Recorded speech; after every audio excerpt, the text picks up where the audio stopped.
You ever hear a story that just doesn't make sense, like your brain tries to explain it away, but something about it refuses to sit right?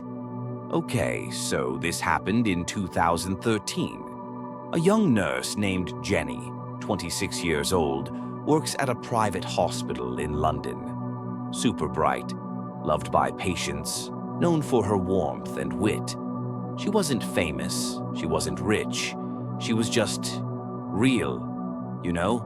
The kind of person who brings you a coffee without asking and remembers your dog's name. But here's where it gets weird. She starts telling people she has this feeling, like something bad is going to happen to her. At first, her friends just laughed it off.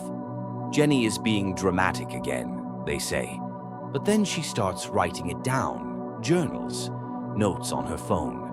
One of her co-workers later said she found a post-it on Jenny's locker that just said, "If anything happens to me, it's not an accident." 2 weeks later, Jenny's dead. At first, they say it was a suicide.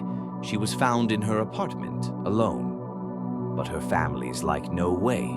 She was planning a holiday. She had just adopted a rescue cat.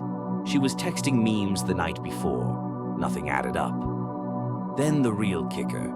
Her door had been locked from the outside. That little detail, brushed aside at first. Could have been a mistake, they said. But then the coroner finds trace amounts of a sedative in her system. Not enough to kill her, just enough to knock her out. Not prescribed, not legal. And guess what?